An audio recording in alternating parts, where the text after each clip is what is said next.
Hi everyone, जैसे कि आप लोग जानते हैं सीयूटी यूजी 2024 के फॉर्म फिलिंग बहुत जल्दी से स्टार्ट होने वाले हैं। आपके पास डॉक्यूमेंट जो पहले से तैयार होने चाहिए कि भाई कौन कौन से डॉक्यूमेंट चाहिए, उनकी डेट क्या होनी चाहिए, उनका फॉर्मेट क्या होना चाहिए। स्टार्ट करते हैं अपने इस वीडियो को, जहां पर मैं आपको बताने वाला हूं कि कैटेगरी वाइज डॉक्यूमेंट क्या होंगे। अगर आप जनरल कैटेगरी से हैं, जनरल ईडब्ल्यूएस कैटेगरी से, ओबीसी एनसीएल से, एससी एसटी से या पीडब्ल्यूबीडी कैटेगरी से है, तो आपके पास कौन कौन से सर्टिफिकेट चाहिए सीओटी की फॉर्म फिलिंग करने के दौरान, और उन सर्टिफिकेटों का फॉर्मेट क्या होना चाहिए जिससे कि आपका एडमिशन प्रोसेस रिजेक्ट ना हो और अभी से आपको सारी चीजें पता चल जाए। स्टार्ट करते हैं अपने इस वीडियो को।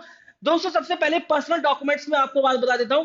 क्लास 10th का सर्टिफिकेट आपके पास होना चाहिए, उसकी मार्कशीट होनी चाहिए। क्लास 12th का मार्कशीट और सर्टिफिकेट, अगर आप लोग ड्रॉपर है, अगर नहीं है तो रोल नंबर से भी काम चल जाएगा। और फिर यहाँ पर scanned photograph and scan signature. देखिए, स्कैन फोटोग्राफ एंड सिग्नेचर बहुत इंपॉर्टेंट है। अगर मैं फोटोग्राफ की बात करूं तो 10 केबी से लेकर 200 केबी, सिग्नेचर की बात करूं तो 4 से लेकर 30 केबी तक होना चाहिए, जेपीजी और जेपीईजी फॉर्मेट में।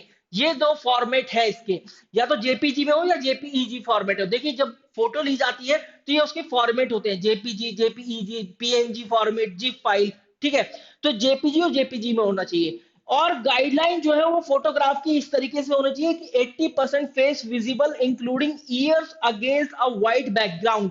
आप चाहे तो कोई भी सफेद दीवार हो आपके यहाँ पर आसपास में, आपके घर पे कोई भी व्हाइट कलर की वॉल है, तो वो बैकग्राउंड यूज करके आप अपना फोटो ले सकते हैं और उसका फिर साइज रिड्यूस कर सकते हैं। साइज रिड्यूस करते हुए भी एक बहुत अच्छे से एक बात ध्यान रखनी है, अभी आगे बताने वाला हूं, उसके लिए भी एनटीए ने गाइडलाइन रिलीज करी है। अगर मैं बात करूं यहाँ पर, योर एनी फोटो आईडी, कोई भी फोटो आईडी आपकी होनी चाहिए, चाहे पैन कार्ड, चाहे आधार कार्ड, चाहे वोटर आईडी कार्ड, चाहे स्कूल आईडी कार्ड। अगर आप खासकर आधार कार्ड डाल रहे हैं या पैन कार्ड डाल रहे हैं तो उसका फिर आपको नंबर भी देना, वहां पर देना पड़ेगा। अब देखिए, फोटो एंड सिग्नेचर के लिए स्पेशल गाइडलाइन है कुछ एनटीए की, कि check photograph and signature before submission of the application form. आपको चेक करना है, in case if any of these found blurred, अगर कोई भी ऐसी फोटोग्राफ या सिग्नेचर ऐसे हैं जो कि ब्लड पाए जाते हैं, या फिर वो पहचान में नहीं आ रहे हैं, या उस फोटोग्राफ से ये नहीं पता चल रहा कि वो आप है, तो इस मामले में आपका एडमिशन प्रोसेस रिजेक्ट हो जाएगा। तो जब भी आप फोटो या ग्राफ या फिर सिग्नेचर अपलोड करें तो वहां पर उसका प्रीव्यू जरूर देख लें। इसके अलावा use correct email address and mobile number. NTA ने अपने ऑफिशियल नोटिफिकेशन में ढेरों जगह लिख रखा है, क्योंकि यही एक कम्युनिकेशन का माध्यम है जिसके जरिए एनटीए आपसे कम्युनिकेट करेगा, एनटीए आपको बताएगा कि ये डेट्स है आपकी। ठीक है, और यहाँ पे भी लिख रखा है, one mobile number will be used, one mobile number, one email address will be used for only one application form.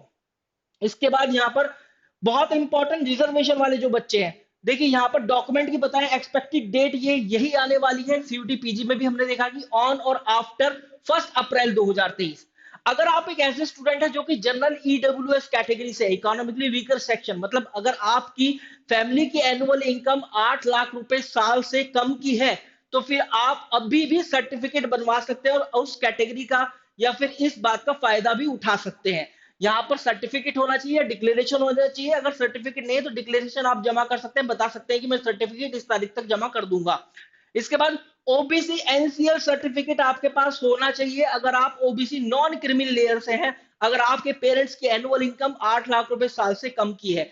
Certificate या डिक्लेरेशन दोनों में से एक चीज होनी चाहिए। एससी एसटी सर्टिफिकेट होना बेहद जरूरी है आपके पास, अगर आप एससी या एसटी कैटेगरी से हैं और उसका बेनिफिट लेना चाहते हैं। पीडब्ल्यूबीडी सर्टिफिकेट, अगर आप इस कैटेगरी से हैं, पर्सन विद बेंचमार्क डिसेबिलिटी, तो फिर इसका सर्टिफिकेट आपके पास होना चाहिए।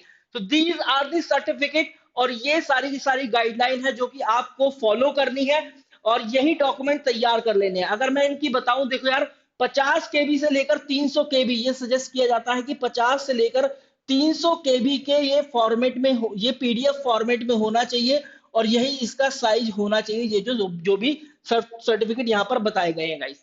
तो this is was all about the video. Wish you very good luck for the exam preparation and for the form filling as well. यहाँ पर आपको गुड लक बोलना जरूरी इसलिए है सीयूटी यूजी 2024 की फॉर्म फिलिंग के लिए, क्योंकि यही एक ऐसा एग्जामिनेशन है जिसकी फॉर्म फिलिंग के दौरान आपको यूनिवर्सिटीज, कोर्सेज, सब कुछ चूज करना पड़ता है, और यही आपका करियर डिसाइडिंग पॉइंट भी होता है। Thank you very much guys.